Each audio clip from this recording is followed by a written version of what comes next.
আসসালামু আলাইকুম সবাইকে। কেমন আছেন আপনারা সবাই? আজকে গুরুত্বপূর্ণ একটা টপিক। এটা মার্কেটে বছরে একবার বা ২-৩ বছরে একবার এরকম প্যাটার্ন তৈরি হয়। তো এরকম এই ফান্ডামেন্টালটা আপনাদেরকে বোঝাবো। আজকে টপিকটার নাম হলো ব্লো অফ টপ। এই ধরনের প্যাটার্ন কখন হয়, এই প্যাটার্নটাকে আপনাদেরকে আমি দেখাই। এই ধরনের প্যাটার্নটা হওয়ার পরে কি হয়, বা বিশ্বের রাজনৈতিক পরিস্থিতি, অর্থনৈতিক পরিস্থিতি, বিভিন্ন ধরনের বিভিন্ন বিষয়ের যে হিডেন বিষয়গুলো থাকে, সেই প্রেক্ষিতে এই বিষয়টা তৈরি হয়। তো এই ধরনের প্যাটার্নটা যখন নাকি আপনারা দেখবেন, তখনই আপনি দেখবেন যে রাজনৈতিক পরিস্থিতি, অর্থনৈতিক পরিস্থিতি, জিডিপি এবং এমপ্লয়মেন্ট রেট, এই ধরনের বিষয়গুলা কি ধরনের ঘটতেছে। তখন সেটার সাথে ম্যাচিং করে এই প্যাটার্নটার ঠিক হইতেছে কিনা সেটার সাথে ডিপেন্ড করে তখন আপনি একটা একটা লং টাইম প্রিপারেশন নেবেন। তো এই ধরনের পরিস্থিতিতে আগে আমি আপনাদেরকে প্যাটার্নটা দেখাই। প্যাটার্নটা হলো এরকম, দেখেন এইভাবে এইভাবে মার্কেট উপরে গেছে, যাওয়ার পরে আবার এখানে আসবে, এইভাবে আসার পরে এরকম কয়েকবার করে হঠাৎ করে মার্কেটটাকে নিচে নামা দিবে। ঠিক আছে, এই বিষয়টাকে বলে, ধরেন যে একটা বেলুনের হঠাৎ করে বেলুনটাকে ফুলতে গেছে, বেলুনটা যদি ব্রাস্ট হয়ে যায় তখন ধাপ করে মনে করেন যে বেলুনের টুকরাগুলো নিচে পড়ে যাবে। বা ধরুন যে একটা বেলুনের উপর মানুষ আছে, বেলুনটাকে ফুলে উপরে উঠাইতেছে, বাই চান্স যদি বেলুনটা লিক হয়ে যায় বা বেলুনের হাওয়াটা যদি ছেড়ে দেওয়া হয় তখন সেটা নিচে পড়ে যাবে, সেটাকে বলে ব্লো দ্য টপ। এই জন্য এই বিষয়টাকে বলে ব্লো। ঠিক আছে, এইখানে দেখেন আমেরিকায় রিসেশন আসার সম্ভাবনা আছে। এই বিষয়গুলো আমি আগে প্যাটার্নটা জাস্ট 1 মিনিটের বিষয়, তো প্যাটার্নটা দেখে তারপর আমি প্রত্যেকটা জিনিস ডিটেইলে ভাইঙা দেখাইতেছি আপনাদেরকে, প্রত্যেকটা বিষয় ডিটেইলে ভাইঙা দেখাবো। ধরেন যে মার্কেট এখন এই জায়গাতে আছে, ধরে নিলাম যে মার্কেট এখন এই জায়গাতে আছে, আমাদের লাস্ট হাই হলো 109। ঠিক আছে, আর এখন পরিস্থিতি এরকম। তো মার্কেট এখন এই জায়গাতে আছে, এমন একটা পরিস্থিতি হইতে পারে যে যদি মনে করি ব্লো দা টপ হওয়ার সম্ভাবনা থাকে, তাহলে আপনাকে ঠিক এইখান থেকে আগের যে হাইটা ছিল সেই হাইটাকে ভাঙবে, হয় এইখানে এইভাবে ভাঙবে, আর না হলে ধরেন যে এইটা 80-তে আছে, ঠিক এই হাইটাকে ভাঙবে। এবং ডোনাল্ড ট্রাম্প বলতেছে যে খুবই ভালো সময় একটা আসতেছে। তো সেই ভালো সময়টা যে কোনো সময় খারাপ সময় হয়ে যেতে পারে, মনে করেন যে ডোনাল্ড ট্রাম্প যে কারো উপরেই মনে করেন যে দোষ দিতে পারে, সেই জিনিসটা ভাঙা বলতেছি। তো এইখান থেকে এইখানে যাবে, তারপর হঠাৎ করে সেটাকে এভাবে এভাবে ভাঙা নিচে ফালিয়ে দিবে, বলবে যে রিসেশনের কারণে এই বিষয়টা ঘটছে, ব্লো দ্য টপের নর্মাল বিষয়। এখন আমাদের নর্মাল চার্টে আমরা চলে যাই। এই যে গতবার, ঠিক আছে, 2 বছর আগের যে চার্টটা দেখেন, এইভাবে এখানে ছিল, তারপরে এখানে মার্কেট নিচে আসছে, তারপর আস্তে আস্তে ধীরে ধীরে আগের টপ হাই, ঠিক আছে, আগের টপ হাইটাকে ভেঙে উপরে গিয়ে আবার ডিরেক্টলি এখানে নিচে নামিয়ে আসছে। তো এখন আমাদের আশঙ্কা এই ধরনের বিষয়ের হওয়ার সম্ভাবনা আছে। এইভাবে বাংলাদেশে অন্য কেউ আর ধরে ধরে বোঝায় কিনা আমি জানি না, তবে 2-1 জন আছে। তো এইভাবে এতটা ডিটেলে ভাঙে বাংলাদেশে বা বাংলায় আপনাকে কেউ আর এতটা বোঝাবে না। এই আজকের টপিকটা খুবই ইম্পর্টেন্ট হইতে চাইতেছে, যে বিষয়গুলো আপনারা দেখতেছেন কিন্তু বুঝতেছেন না। ঠিক আছে, দেখতেছেন বা বুঝতেছেন না, সেই জিনিসটা দেখাই। সেগুলো হলো নিউজ এবং ফান্ডামেন্টাল। আজকে ক্লাসটাই হলো গিয়ে টোটালি ফান্ডামেন্টাল। তো এইভাবে যাইতেছে, এইখান থেকে মার্কেট এনি টাইম এইভাবে এইভাবে এইভাবে করে আগের যে হাইটা আছে এটাকে ভাঙবে, ভাঙার পরে উপরে যাবে, উপরে যাওয়ার পরে মার্কেটটাকে এইভাবে এভাবে এভাবে এভাবে করে ডিরেক্টলি এইভাবে ফালা দেবে। ঠিক আছে, ফার্স্টে আপনার যে এই যে রেঞ্জটা, এই রেঞ্জটা যদি ভাঙিয়ে ফেলে, আমার যতদূর ধারণা যে 67 টাচ করার সম্ভাবনা খুবই বেশি। 67 ভাঙার পরে যদি মনে করেন যে এইখানে একটা ক্যান্ডেল, 2টা ক্যান্ডেল, 3টা ক্যান্ডেল, এভাবে 10, 12, 15, 20 টাকা 1 ঘন্টার ক্যান্ডেল বা 4 ঘন্টার ক্যান্ডেল যদি মনে করেন যে 8-10টা বানায়, তারপরে আবার চান্স থাকবে এইখানে আসার। ঠিক আছে, 57-এ আসার সম্ভাবনা অনেক বেশি থাকবে। তো এইগুলোর পিছনের বিষয় সর্বপ্রথম মাইকেল সেলরের দেওয়া বোঝায়। ডোনাল্ড ট্রাম্পের বিষয়টা খুবই ডিটেল, আরো বেশি বড়। তো মাইকেল সেলর আর সিজের বিষয়টা বলি। তারা বলতেছে যে হোল্ড, আপনার কাছে যত বিটকয়েন আছে হোল্ড করেন। তার মানে আমরা ফাইবা নিতেছি যে ক্রিপ্টো অনেক উপরে যাবে। হ্যাঁ, ক্রিপ্টো উপরে যাবে, কিন্তু এখানে ইনডাইরেক্টলি এটা বোঝাইতেছে হোল্ড মানে কি, যে খারাপ সময় আসলেও হোল্ড হোল্ড করেন। মাইকেল সেলর 2-1 দিন পর বলতেছে যে হোল্ড করেন, ক্রিপ্টো বিটকয়েনে হোল্ড করেন, সিজেও বলতেছে হোল্ড করেন। তো এর মানে এখানে হিডেন মেসেজটা হলো যে যতটা খারাপ পরিস্থিতিতে যাক না কেন হোল্ড করেন। তার মানে সে মাইকেল সেলর আগে থেকে ইঙ্গিত দিতেছে, ইনডাইরেক্টলি ইঙ্গিত দিতেছে, ডিরেক্টলি বললে তো ওনার নিজেরই সমস্যা হইতে পারে, ইনডাইরেক্টলি ইঙ্গিত দিতেছে যে একটা বড় ধরনের ডাম্প আসতে পারে, সেই ডাম্পেও আপনারা হোল্ড করে রাখবেন আপনাদের কাছে যদি বিটকয়েন থাকে। বিষয়টা কে শেষ, এখন এই ধরনের সম্ভাবনার মেন বিষয় হলো গিয়ে ডোনাল্ড ট্রাম্প। সেই জিনিসটা আপনাদেরকে ক্লিয়ার করি। ডোনাল্ড ট্রাম্পের নির্বাচনের জয়ের আগ থেকে আমি বলতেছিলাম যে ওনার কারণে মার্কেট একটা ঝামেলা হওয়ার সম্ভাবনা অনেক বেশি, মার্কেট ক্র্যাশ করার সম্ভাবনা বেশি। আপনারা তো তখন বলছেন যে উনি পজিটিভ। যাই হোক, এখন আমি সেটাই বলতেছি। তো মেন বিষয়টা আমি বুঝা বলি। ডোনাল্ড ট্রাম্প যখন নাকি ক্ষমতায় আসার আগে তার মেন কথা কি ছিল? Make America great again. Donald Trump কোন দেশের নাগরিক? আমেরিকার। সে কোন দেশের প্রেসিডেন্ট? আমেরিকার। সে যে সেরাটা করবে কোন দেশের জন্য করবে? বাংলাদেশের জন্য, ইন্ডিয়ার জন্য, পাকিস্তানের জন্য, রাশিয়ার জন্য, ইউরোপের জন্য। সে মেক আমেরিকা গ্রেট অ্যাগেন কাকে গ্রেট করবে? কাকে সেরা বানাবে? আমেরিকাকে। আমেরিকাকে সেরা বানাইতে হলে তাকে কয়েকটা জিনিস করতে হবে। এইখানে এই জিনিসটা দেখেন ক্লিয়ারলি। আমেরিকার টোটাল ঋণ দেখেন 36 ট্রিলিয়ন। আর জনপ্রতি একজন মানুষের পিছনে কত ডলার ঋণ আছে? $1,06,121। তার মানে প্রত্যেকটা মানুষ ঋণের আন্ডারে আছে, তাই না? তো এই জিনিসটা যদি করতে হয়, মেক আমেরিকা গ্রেট অ্যাগেন যদি করতে হয়, তাহলে ডোনাল্ড ট্রাম্পকে কি করতে হবে? এই ঋণটাকে কমাইতে হবে, ফার্স্টের বিষয়। 2 নম্বর বিষয়, মার্কেটটাকে বিটকয়েন রিজার্ভ নিয়ে ক্লিয়ার করে বলতেছি। এটার মেন বিষয়, আজকের বিষয়টার মেন বিষয় হলো বিটকয়েন রিজার্ভের বিষয়টা। বিটকয়েন রিজার্ভ হলে আমাদের কি হবে, মার্কেটের জন্য ভালো না খারাপ, প্রত্যেক যারা রিজার্ভ করবে, যাদের কাছে বিটকয়েন আছে তাদের জন্য ভালো না খারাপ, সেই জিনিসটা আসতেছি ডিটেইলে একটা একটা করে আসি, তাহলে তো বুঝাইতে খুব সহজ হবে। জনপ্রতি যখন নাকি এইখানে এইটা আছে, এই যে ঋণটা এবং টোটাল যে ঋণ 36 ট্রিলিয়ন, তার মানে তো আমি মাইনাসে আছি। তাহলে আমি কিভাবে গ্রেট হব? গ্রেট হইতে হইলে তাহলে আমার এইগুলা কমাইতে হবে। এখন কমাইতে গেলে আমেরিকার হাতে, মানে যেখানে ঋণই আছে সেখানে আর হাতে টাকা আসলে তো সেই ঋণই যাবে। তো আমেরিকা একজন বিজনেসম্যান, তিনি ইউক্রেনের সাথে বা ইউক্রেনের প্রেসিডেন্টের সাথে কি ধরনের কাহিনীটা করলেন যে আমাদের তোমার খনিজ সম্পদ দাও, তারপর আমি তোমার কিছু দিব। তো ডোনাল্ড ট্রাম্প কি অকারণে আপনাদেরকে দিবে? যে ডোনাল্ড ট্রাম্প মার্কেটটাকে উপরে নিয়ে গেল আর আপনারা প্রফিট করলেন, ডোনাল্ড ট্রাম্প বসে বসে আলু খাইলো? বিষয়টা তেমন না। ধরেন আমি একটা মানুষ, আমার আন্ডারে 5 জন মানুষ কাজ করে, আমার আন্ডারে 5 জন আছে, যে 5 জনকে আমি বেস্ট বানাবো।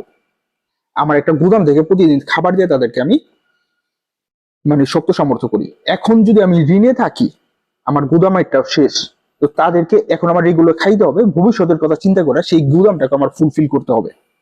সেই গুদামটাকে ফুলফিল করার আগে আমার যে পরিমাণ ঋণ আছে সেই ঋণটাকে যদি আমি কভার করে ফেলি, তাহলে আমার অর্থনীতিটা একটুখানি শক্ত হবে। তো ডোনাল্ড ট্রাম্প আগে এই ঋণটাকে আছে না কমাবে, জনপ্রতি মানুষের প্রতি ঋণগুলো কমাবে, ঠিক আছে? তারপরে গিয়ে অন্য কিছু। এখন যে মেন বিষয়, গোল্ড তাদের কাছে নাই, গোল্ড তাদের কাছে পর্যাপ্ত পরিমাণ নাই। তো তারা এখন ডিজিটাল গোল্ড বানাইতে চাইতেছে। তো ডিজিটাল গোল্ড রিজার্ভ করতে চাইতেছে, ঠিক আছে? স্ট্র্যাটেজিক রিজার্ভ হিসাবে বিটকয়েন এবং ক্রিপ্টোকারেন্সিকে তারা এই জিনিসটাকে বিল পাস করতে চাইতেছে। তো স্ট্র্যাটেজিক রিজার্ভ হিসাবে ক্রিপ্টোকারেন্সিটাকে যদি তারা মানে পাস করায়, তাহলে কি করতে হবে? বিটকয়েনের দাম এখন 90,000-এর মানে এখন তো 86,000, আজকে তো ডাম্প করছে, তো সেটা বিষয় না। ধরে নিলাম যে 90,000 উপরে, 90,000-এর আশপাশে তো আপ ডাউন করতেছে, তাই না? এত উপরে থেকে যদি কেনে, তাহলে আমেরিকার লস নাকি লাভ? একবার জাস্ট চিন্তা করেন। তো আমেরিকার সবকিছু তো ডিপেন্ড করে আমেরিকার উপরে ক্রিপ্টোকারেন্সিটা, তাই না? তো আমেরিকা কি যাবে, উপর থেকে কিনতে যাবে না নিচ থেকে কিনতে যাবে? প্রথম বিষয় হলো এটা, মাথায় জাস্ট ঢুকেন। 2 নম্বর বিষয়, আমেরিকা যদি বলে যে বিটকয়েন সবকিছু আমি রিজার্ভ করবো, গোল্ডের সাথে একটুখানি তুলনা করেন, সারা বিশ্বের 70% স্বর্ণ বা গোল্ড আমেরিকার কাছে, আর বিটকয়েনের মানে 90% সাপ্লাই হয়ে গেছে, 10% বা 5% বাকি আছে। সেই 90% যে বিটকয়েন পৃথিবীর বিভিন্ন জায়গার বিভিন্ন দেশ, বিভিন্ন মানুষ, বড় বড় কোম্পানি, বিভিন্ন জনের কাছে। তাহলে আমেরিকা মাত্র 5% বাকি আছে। সেই 5% আসতে প্রায় 4-5 বছর, 10 বছর সময় লাগবে, ঠিক আছে, তাই না? তো আমেরিকা এখন তাহলে বিটকয়েন কোথায় পাবো? মার্কেটে তো আর এখন বিটকয়েন নাই, যাকে যা আছে তার সে বিভিন্ন মানুষের কাছে, তাই না? তো আমেরিকা কি করবে এখন? বিটকয়েনটাকে ডাম্প করাবে বা ক্রিপ্টোকারেন্সিটাকে ডাম্প করাইতে চাবে। মানুষ সেল করব, প্রথম বিষয়। 2 নম্বর বিষয়, দাম কমবে। দাম যদি কমে, তখন আমেরিকা রিজার্ভ করা শুরু করবে, ঠিক আছে? ফার্স্টের দিক দিয়ে আপনাদেরকে একটা ভালো জিনিস দেখাবে যে হ্যাঁ ঠিক আছে, আপ গেছি, ঠিক আছে, আপে যা আপনারা প্রফিট নেওয়ার জন্য একটু সেল করবেন, সেই জিনিসটা ফার্স্টে নিবে, ফার্স্টে কিছু নিবে। তারপরে কি করবে? প্যানিক ঢুকা দিবে যে সেল করো না কেন, মার্কেট নিচে গেল, ঠিক আছে, আবারও মনে করেন তখন যখন কি ডাউন হওয়াটা শুরু হবে, তখন কি হবে, প্রতিদিন কি প্রতি সপ্তাহে 2-3টা করে নেগেটিভ নিউজ আসা শুরু করবে। এই যে আজকে এটা এলো, কালকে ওটা হলো, কালকে হ্যাক হলো, পরশুদিন স্পাম হলো, আজকে মুখের টাকা হারাইছে, তারপরে কেউ একজন বার্ন করছে। এইভাবে মার্কেটটাকে ডাউন করানো হবে। মার্কেটটাকে 60 থেকে 70 মাঝখানে আর যদি রাখতে পারে আমেরিকার জন্য নর্মাল, আর যদি 60-ও নিচে আনতে পারে তাহলে সেই জিনিসটা আমেরিকার জন্য সব থেকে বেস্ট। ঠিক সেই সময় আমেরিকা নেওয়া শুরু করবে, আমেরিকা রিজার্ভ করা শুরু করবে। রিজার্ভ করা যখন শুরু করবে, পর্যাপ্ত পরিমাণ রিজার্ভ যখন হবে, তখন মনে করেন যে মার্কেটে আবার বুল হওয়া শুরু করবে, মার্কেটের জন্য পজিটিভ, তাই না? এখন আপনার বলতে পারেন ভাই আচ্ছা ঠিক আছে, ধরে নিলাম যে মার্কেট 50-র আশপাশে এসে বললো বিটকয়েন, তারপরে তো আবার পাম্প করবে, তারপরে তো আবার বুল মার্কেট আসবে, তাই না? তার মানে তো যাক, ভবিষ্যৎ আবার ভালো। এইখানে হলো গিয়া স্ট্র্যাটেজিক রিজার্ভ, এটা যদি পাস হয়ে যায়, যখন নাকি পাস হওয়ার পরে তো রিজার্ভ করবে, পাস হয়ে গেলে রিজার্ভ করা যখন শুরু করবে, তখন একটা আপনাদেরকে আমি উদাহরণ দিই। রিজার্ভ হয়ে গেলে, তখন পাস হয়ে গেলে, তখন আমেরিকা বলবে বিভিন্ন ধরনের স্ক্যাম শুরু হবে এবং হ্যাকিং শুরু হবে। তখন আমেরিকা বলবে, ধরেন যে বা আমাদের দেশ ব্যবসার ভুটানের কাছেই 13,000 যে বিটকয়েন আছে, এটা তো জানেন নর্মালি, ভুটানের কাছে 13,000 বিটকয়েন আছে, বা তারা কিনছে লোতে, এর আগে তারা সেলও করছে। তখন ভুটানে বলবে, নর্মালি আর কি ভুটানের উদাহরণটা দিতেছি, যে ভুটানে বলবে যে তোমার কাছে আছে, দেখো যে ধরনের উত্তর কোরিয়া হ্যাকিং করতেছে, নানান ধরনের হ্যাকিং করে দিতেছে, নানা দেশের নানান স্ক্যাম হইতেছে, আমাদের দেশের এই যে রিজার্ভ করছি আমরা, হলো সব থেকে স্ট্রং সিকিউরিটি সিস্টেম, আমাদের দেশের এইখানে তোমরা রিজার্ভে রাখো, আমাদের এখানে রিজার্ভে রাখলে প্রতি বছর তোমরা কিছু বেনিফিট পাইবা, প্রতি মাসে তোমাদের এটা থেকে বেনিফিট আসবে, এবং তোমার যে বিষয় যে জিনিসটা আছে, বিটকয়েনটা আছে বা ক্রিপ্টোটা আছে, সেটা সেভও থাকবে। এইভাবে বিভিন্ন দেশকে হয় সুন্দরভাবে নিয়ে আসবে, না হলে মনে করো যে ভয় দেখা নিয়ে আসবে, না হলে বাধ্য করে নিয়ে আসবে, না হলে মনে করো যে এই যে ব্যবসায়িক যে যুদ্ধ, ঠিক আছে, বিজনেস ওয়ার, বা মনে করো যে ট্যারিফ ওয়ার, বিভিন্ন ভাবে বিভিন্ন পন্থায়, ঠিক আছে, হয় জোর করে হইলেও তারা মানুষের ইগুলাকে তাদের এখানে রাখাইতে বাধ্য করবে।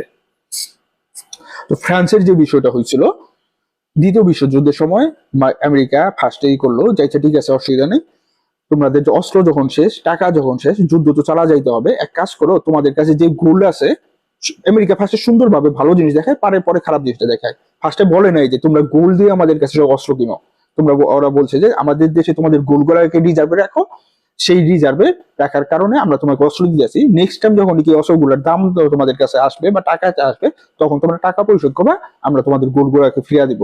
এটাই ছিল ফার্স্টের লজিক। এই বিষয়টা কেউ তুলে ধরে না বা দেখায় না। কিছু গুরুত্বপূর্ণ বইগুলা অতীতের ইতিহাসে এই ছোটখাটো ইঙ্গিত পাইবেন, ঠিক আছে?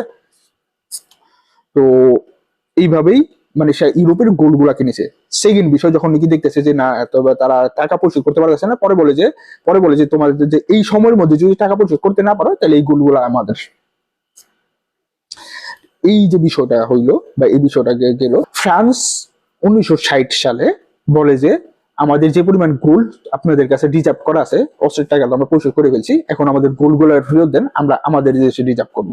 তখন ফ্রান্সের সাথে আমেরিকার একটা যুদ্ধর মতো মানে বাক বিতণ্ডা শুরু হইলো, না আমরা দিব না, আমাদের এখানে ভালো আছে দেশ, তোমরা নিয়ে কি করবা, এই তোমরা যদি নিয়ে যাও সেটা চায়না বা রাশিয়ার কাছে চলে যাবে, নানান ধরনের নানান বিষয় মনে করেন যে আমেরিকা নানান ফোন করতে, ঠিক আছে, কিছু পরিমাণ দিল এবং বাকি কিছু পরিমাণ তাদের এখানে রেখে দিল। চায়নাটা যে রাখা আছে, চায়নাটা তারা আর ফেরত দেয় নাই। তো এখানে পুরোটা ভিডিওটা কিন্তু ফান্ডামেন্টাল বর্তমান পরিস্থিতির উপর আপনাদেরকে বোঝাইতেছি। ভবিষ্যতের এই মানে 1 বছর 2 বছর পরে যারা ভিডিওটা দেখবেন, তারা সেই পরিস্থিতির উপর মেজার করে বিষয় ডিপেন্ড করে নিবেন। বা ভবিষ্যতে যদি মনে করেন যে ব্লো দ্য টপ এই ধরনের প্যাটার্ন আপনাদের মনে হয় যে আসতেছে, ঠিক আছে, এটা কিন্তু 1 দিন 2 দিনের প্যাটার্ন না, এটা একটা লং টাইমের প্যাটার্ন, 2-4-6 মাস বা বছরের প্যাটার্ন, ঠিক আছে? ফ্রান্সের এই বিষয়টা যাওয়ার পরে সেকেন্ড আরেকটা সমস্যায় পড়লো, যখন এই বিভিন্ন দেশ দাবি করা শুরু করলো এবং আমেরিকার কাছ থেকে তাদের স্বর্ণ নেওয়া শুরু করে নিয়ে গেল রিজার্ভের স্বর্ণ, তখন আমেরিকা আরেকটা কাহিনী করলো, যে দেখলো যে তাদের দেশের নাগরিকদের কাছে হিউজ পরিমাণ স্বর্ণ আছে, তারা তাদের নাগরিকদেরকেও ব্ল্যাকমেল করা শুরু করলো। আমেরিকা নতুন একটা আইন করলো, কোনো সাধারণ জনগণ কোনো গোল্ড রিজার্ভ বা তাদের পার্সোনালি তাদের লকারে বা তাদের কাছে বহন করতে পারবে না।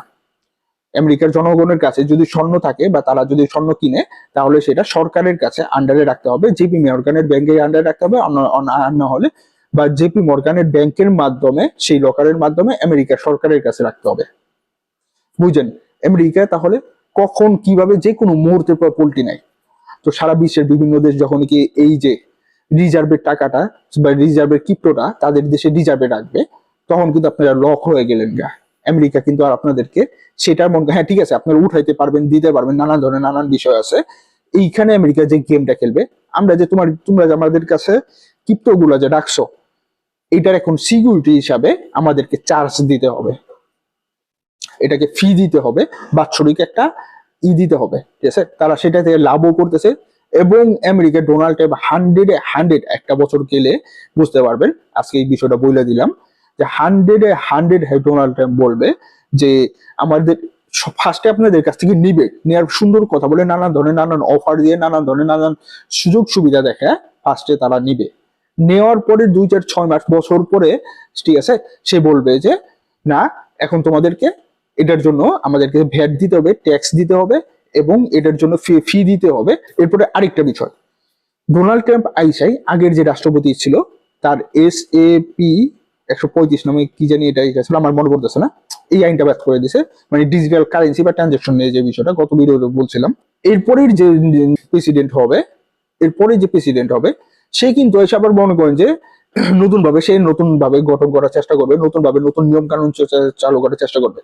সে তখন দেখবেন, সে যদি মনে করেন যে মনে হয়ে যায় যে সারা বিশ্বের সব ক্রিপ্টো তাদের দেশে রিজার্ভ আছে, সে কিন্তু আবার মনে পল্টি নিবে যে ডোনাল্ড ট্রাম্প যা খুশি তাই করছে, ডোনাল্ড ট্রাম্প একটা পাগল ছিল, অর্থাৎ তার আইন তো ঠিক ছিল না, আমরা এখন নতুন করে আইন করবো, নতুন করে নিয়ম করবো, নতুন করে বিষয় করবো। আসলে এই বিষয়গুলা প্রধানমন্ত্রী বা প্রেসিডেন্টের আন্ডারে নির্ভর করে না, উপরের তাদের যে সব মানে একটা যে বিষয় আছে, হিডেন গভর্নমেন্ট আছে, যারা নাকি বিভিন্ন ধরনের বিভিন্ন তৈরি করে দেয়, আইন তৈরি করে দেয় যে মিস্টার প্রেসিডেন্ট এই 4 বছরে আপনার এই কাজগুলা করতে হবে। এইটা হলো আমেরিকার সব থেকে ইডেন বিষয়, যে জিনিসগুলো মানুষ জানি না বা আমরা ভাবি না বা আমরা ঘাড়াঘাড়ি করি না। ডোনাল্ড ট্রাম্পকে বাইডেনকে দেওয়া হয়েছিল অস্ত্র, যে তুমি যুদ্ধ কয়েকটা লাগা দিয়ে আসো, এবং ডোনাল্ড ট্রাম্পকে দেওয়া হয়েছে সেই যুদ্ধগুলা থামায়া এখন মোটামুটি তুমি বিজনেসের মাধ্যমে টাকা কামানিয়ে আসো, ঠিক আছে? ডোনাল্ড ট্রাম্প খুবই মানে ব্রিলিয়েন্ট নেগোসিয়েটর। তো এই যে বিষয়গুলো, আমি যে বিষয়টা বুঝাইতে চাইছি আশা করি বুঝাইতে পারছি। এখন আরেকটা জিনিস, গতকালকে গত পরশু দিন যে পাম্প হলো না, পাম্প হওয়ার পরে 96 পর্যন্ত গেল, আবার মনে করে যে ডাম্প হলো, ডোনাল্ড ট্রাম্প একটা করলো, অ্যানাউন্সমেন্ট করলো। অ্যানাউন্সমেন্টের পরেই ক্রিপ্টো নিয়ে আগামী শুক্রবারে 7 তারিখে এটা সামিট হবে, সেই সামিটে আমরা ক্রিপ্টো নিয়ে একটা বিষয় নিয়ে আসবো, কয়েকটা ক্রিপ্টোর নাম বললো, এবং সেই অ্যানাউন্সমেন্টের পরেই পাম্প হওয়া শুরু হলো। আমি সাথে সাথে ভিডিও দিচ্ছিলাম, এই পাম্পটাকে বলে নিউজ পাম্প, ঠিক আছে, বা ফেক পাম্প, যে পাম্পের কোনো ভিত্তি নাই। এই পাম্পের মধ্যে অনেকে মনে করেন যে লং লাগাইলেন, শর্ট লাগাইলেন, এই পাম্পটা যে কেন কোনো ভিত্তি নাই, অনেকে আমাকে গালি গালাতে শুরু করলেন। আমি বলি একটু বোঝা বলি। গত 7 দিনে শেয়ার মার্কেট ডাউন ছিল, ETF 100%, গত 7 দিনের প্রতিদিন বিপুল পরিমাণে সেল হয়েছে, মার্কেট থেকে টাকা বেরোইছে। রবিবার দিন যে পাম্পটা নিল, উপরে গেল, সোমবার দিন মার্কেট ওপেন হবে, ওপেন হওয়ার পরে মার্কেট কি করবে, এই পাম্পের সাথে কিন্তু মার্কেটের সাথে কোনো সম্পর্ক নাই। কারণ মার্কেট দেখবে ডাটা, আমার কাছে টাকা আসছে নাকি গিয়েছে, টাকা আসলে পাম্প, টাকা না গেলে যদি যায় তাহলে ডাম্প। এর মাঝখানে যে নিউজ পাম্পটা হয়েছে, উপরে গেছে, আর তারপর যখন নাকি সোমবার দিন মার্কেটটা ওপেন হলো, ওপেন হওয়ার পরে মার্কেট দেখলো যে মার্কেট এখন কোথায় আছে, এইখানেও 96-এ আছে। তো গত 7 দিনে আমাদের ETF সেল হয়েছে, আমাদের টাকা বের হয়েছে, তো টাকা সেটা রেজিস্টার করব কি ডাউন, টাকা যখন বের হয়েছে তারা কি লাল বাতি না সবুজ বাতি, নেগেটিভ না পজিটিভ, নেগেটিভ, তার মানে মার্কেটে ডাউন করো, ডাউনে আসো। তারপরে শেয়ার মার্কেট কি হয়েছে, ডাউন, শেয়ার মার্কেট এখন কি অবস্থা, ক্র্যাশ, তাহলে মার্কেট আবারও ডাউন। তো এইভাবে যে নিউজ পাম্পিং গুলো হয় না, এই নিউজ পাম্পিং গুলো কেন হয়? নিউজ পাম্পিং হয় 2টা কারণে। সর্বপ্রথম লিকুইডেশন করার জন্য, আর নাম্বার 2 নম্বর কারণ হয় আপনাদেরকে ফোমো অথবা প্যানিকের মাধ্যমে আপনাদেরকে সেল করানোর জন্য। এই 2টাই মেন কারণ। আশা করি আমার বিষয়টা আজকে বুঝাইতে পারছি, আমি জানি না কতটুকু ভালো করে বুঝাইতে পারছি।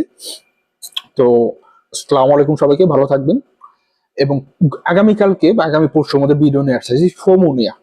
এই ফোমোনিয়া বাংলাতে অনেক ভিডিও আছে, কিন্তু আমি অন্যরকম একটু জিনিস সহজ আকারে ছোটখাটো ভাবে একবারে ইজিলি যাতে মাথার ব্রেনে আমাদের ঢুকে যায়, সেই জিনিসটা আপনাদেরকে বোঝানোর চেষ্টা করব। মানে ক্লাসও না বা লেকচারও না, ঠিক আছে, অন্যরকম ভাবে জাস্ট একটুখানি জাস্ট ছোটখাটো আইডিয়ার মাধ্যমে বোঝানোর চেষ্টা করবো। যারা নাকি ভিডিওটা এখন যদি সাবস্ক্রাইব করেন নাই, সাবস্ক্রাইব করে নেবেন। যদি ভিডিওগুলো হেল্পফুল মনে হয় আপনারা একটু শেয়ার করতে পারেন, কারণ বাংলাতে আমি এরকম দেখি না যে এতটা ডিটেইলে কেউ বা দেখা বোঝায়। তো অন্য মানুষদের উপকার হওয়ার জন্য অনেক ধরনের অনেক প্যানিক চলতেছে, নানান ধরনের মানুষ নানান ভাবে ধরা খাইতেছে। তো তাদের কথা ভাইবা হইলেও এবং আমাদের যে নেগেটিভ বিষয়গুলো আছে সেইগুলা থেকে আমাদেরকে মনে বাঁচাইতে হইলেও ভিডিওটা শেয়ার করে দেওয়ার চেষ্টা করবেন, যাতে মানুষের উপকার হয়। তো ভালো থাকবেন এবং আমার জন্য দোয়া করবেন।